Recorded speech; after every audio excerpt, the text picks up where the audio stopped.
The first thing he took was the truck, not because he needed it, but because he knew she did. I paid for most of it, Daniel said, leaning back in the chair like this was already decided.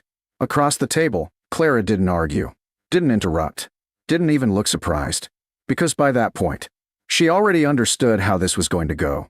The lawyer slid another document forward. The farm is under joint ownership, he said carefully. But given the financial contributions, it's mine, Daniel cut in. Confident, certain, like he had rehearsed this. Clara sat still, hands folded, eyes calm, because fighting this in the moment wouldn't change the outcome. Not here. Not like this.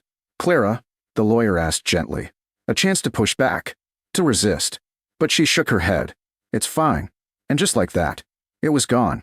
The farm, the truck, the savings, the life she had spent years building beside him.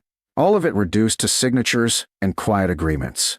But what Daniel didn't understand was that Clara wasn't losing everything. She was letting go of what wasn't hers anymore. There was a difference. The house had been his idea. The expansions, the equipment loans, the risks. She had gone along with it. Because that's what you do when you trust someone. You build with them. You believe in what you're building. Until one day, you realize it was never built for you. Everything is finalized, the lawyer said. Daniel stood immediately. Didn't look at her. Didn't hesitate. Good, he said. Let's move on. Clara watched him leave. Just like that. No pause. No regret. No glance back. And for a moment, she felt nothing. Not anger. Not sadness. Just empty. Because when something breaks slowly over time, the final moment doesn't shatter you. It just confirms what you already knew. She packed that evening. Not much to take. Most of it had already been decided. Clothes. A few personal things. And one small wooden box. The box had been her father's. Old. Worn. Simple. Daniel had never cared about it. Never asked what was inside. Never paid attention. And that was exactly why it mattered. She placed it carefully into her bag, zipped it closed, and walked out of the house for the last time. No one stopped her. The road felt longer without the truck. She walked part of it. Caught a ride the rest. Not toward the town. Not toward anything new. Back. To something old. The barn sat exactly where she remembered it. At the edge of a piece of land her father had owned. Separate from the main farm.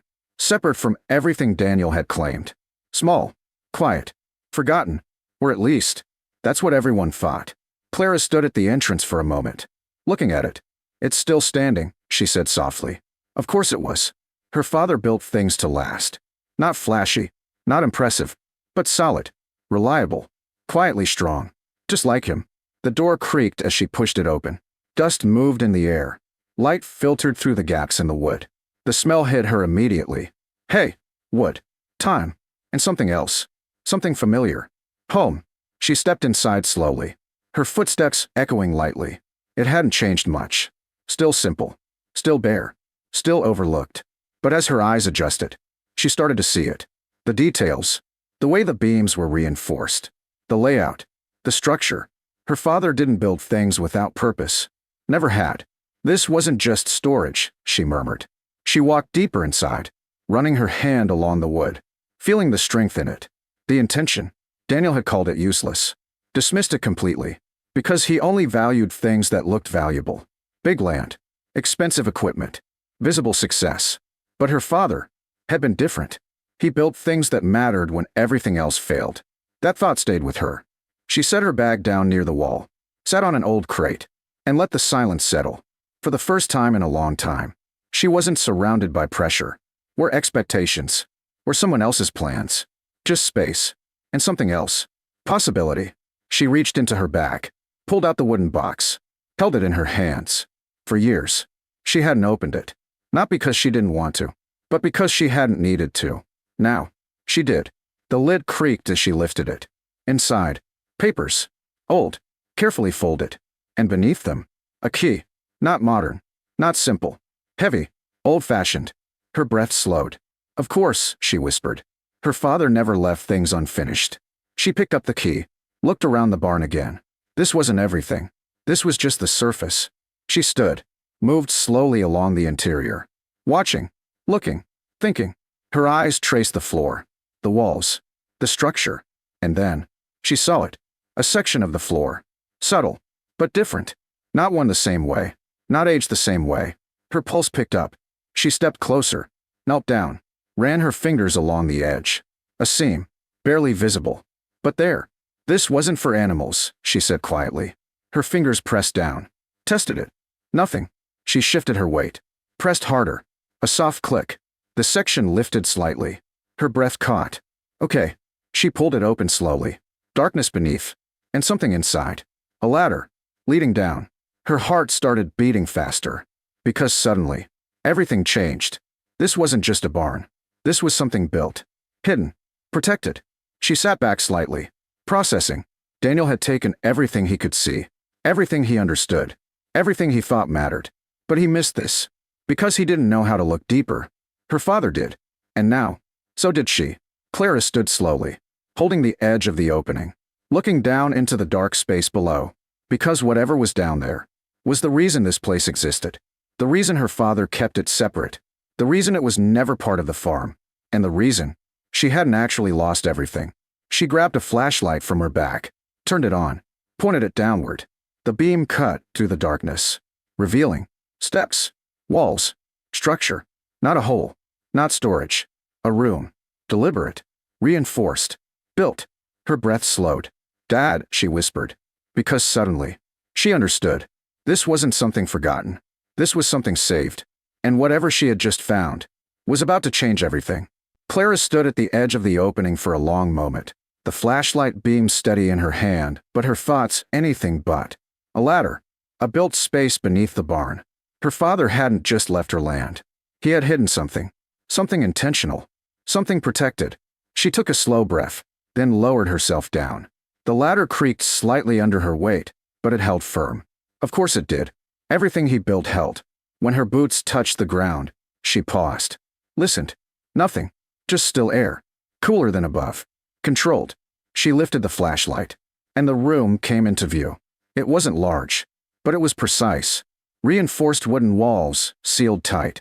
Shelving units built directly into the structure. A work table along one side. Metal containers stacked in careful rows. Not random storage. Not forgotten supplies. A system. Her chest tightened slightly. This wasn't just a backup, she murmured. This was planned. She stepped forward slowly, her light moving across everything. Canned goods. Water containers. Tools. Not thrown together. Organized by type, by use. Like someone had thought through every detail. Her father's handwriting appeared on small labels. Dates. Instructions. Rotation notes. Her throat tightened. He was preparing, she whispered. But for what? That question lingered as she moved deeper. There was no dust.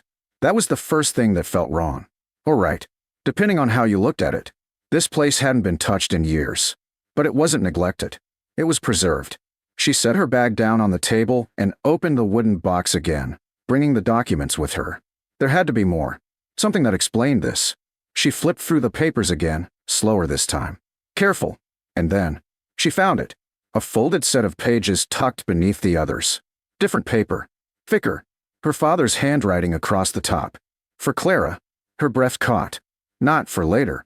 Not in case. For her. Specifically. She unfolded it carefully and started reading.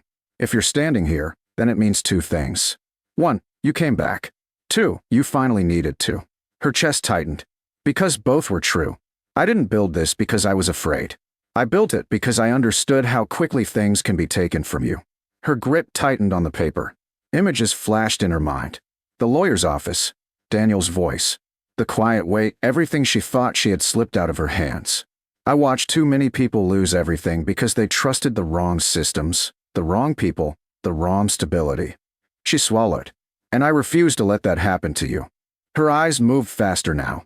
This barn was never meant to be part of the farm. That's why it's separate. That's why it's overlooked. What people ignore is often what lasts the longest. A slow realization settled in. Daniel hadn't just missed it by accident. He had missed it because it didn't look important. Because he didn't understand value beyond appearance. This space beneath it is yours. Not just as shelter, but as control. Control. The word landed differently. Not survival. Not hiding. Control. There's enough here to sustain you for a long time if needed. But that's not the purpose. Her breath slowed. Everything here is meant to give you options when everything else closes. She looked around again. at the supplies, at the structure, at the quiet strength built into every inch. This is not where you stay. This is what allows you to move forward. Her chest tightened again, because suddenly, this wasn't about retreat. It was about leverage. Her father hadn't built her a place to hide. He had built her a position. She turned the page. You'll also find something else. Her pulse picked up. Under the table. Second panel. She looked up immediately. Moved toward the table. Knelt. Ran her fingers along the underside. There. A seam. Hidden. Of course. She pressed. It gave. A panel slid open. Inside. A metal case. Smaller than the box upstairs. But heavier. Her breath slowed as she pulled it out. Set it on the table. Opened it. Inside. Documents. Clean. Organized. Official. Her eyes moved quickly. Land records. Titles. Contracts. And then, her name. Her chest tightened sharply. What? She flipped through more pages. More properties. Small parcels. Different locations. All connected. All registered under holding structures she didn't recognize. But tied back to her. Legally. Carefully. Hidden. Her father hadn't just left her the barn. He had left her assets. Multiple. Protected. Unseen. Her breath caught. This is more than land. It was a network. A safety net. A foundation spread out across places no one would think to look. And then, at the bottom of the case, another envelope. She opened it. Hands steady now. If you're reading this part, then you've seen everything. She exhaled slowly. I didn't want you to depend on one place. One person. One outcome. Her chest tightened again. Too many people lose everything because they build their lives on something fragile. Daniel. The farm. The loans. The dependence. She understood now. He hadn't taken everything. He had taken everything that was unstable. Everything that could collapse. Her father had left her what couldn't. I made sure you would always have something no one could take. She closed her eyes for a second, letting that sink in. Because this wasn't just preparation. This was protection. At a level she hadn't even considered possible. I couldn't control what happened in your life. But I could make sure you were never left with nothing. Her grip tightened on the paper. Tears burned behind her eyes. Not from loss. From understanding. From clarity. From the realization that even when everything fell apart, she had never actually been empty-handed. I trust you to use this wisely. She let out a slow breath, then opened her eyes, and looked around again. But this time, everything looked different. Not like something hidden. Like something powerful. She stood slowly. Walked through the space again. Not as someone discovering it, but as someone claiming it. Every shelf. Every tool. Every detail. This wasn't a fallback. This was leverage. This was independence. This was control. She climbed back up the ladder, stepping into the barn again. The light felt warmer now. Brighter. Not because it changed. Because she had. She stepped outside. Looked out over the land. The same quiet. The same simplicity. But now, she saw it clearly. This wasn't nothing. This was freedom. Real freedom. Not dependent on someone else. Not tied to something fragile. Built. Layered. Protected. Her phone buzzed in her pocket. She pulled it out. A message. From Daniel. I'll need you to sign a few more documents. Just finishing things up. She stared at it. For a long moment. Then, she smiled slightly. Because now, she understood something he didn't. He thought he had taken everything. He thought he had won. Because he was measuring value in the only way he knew how. Visible assets. Immediate control. Surface-level power. But he had missed the foundation. The real one. The one her father built. The one she now stood on. She typed a response. Send them over. Simple. Calm. Controlled. She slipped the phone back into her pocket. Turned. And walked back into the barn. Not as someone returning to what was left, but as someone stepping into what was hers. She spent the next few days working. Not rebuilding from scratch, but activating what already existed. She organized the documents. Mapped out the properties. Understood the structure. Every step revealed more. More security. More possibility. More control. She wasn't starting over. She was stepping into something already built for her to grow. The barn became her base. Not because she had nowhere else, but because it was the strongest place to begin. She repaired what needed fixing. Cleared what needed space. Brought the structure back to life. And with every action, her confidence grew. Not from hope. From certainty. 1 week later, she stood at the edge of the property again. Looking out. Not at what she lost. At what she had. And what she was going to build. The truck. The farm. The savings. All of it. Gone. And it didn't matter. Because none of it was ever truly secure. This was. Her phone buzzed again. Another message from Daniel. Everything is finalized. She looked at it, then locked the screen. No response needed. Because there was nothing left to take. Nothing left to lose. Only what she had gained. She turned back, toward the barn. Toward the entrance. Toward the life waiting inside it. And for the first time, she felt something she hadn't felt in a long time. Not relief. Not survival. Control. Real control. The kind no one could sign away. The kind no one could overlook again. He took everything he thought mattered. But he missed the only thing that actually did. And now, she was the one who had something no one else could see coming. Not just a place. Not just assets. A foundation. And this time, she wasn't building with someone else's vision. She was building her own. What he overlooked was the reason she would never be left with nothing again.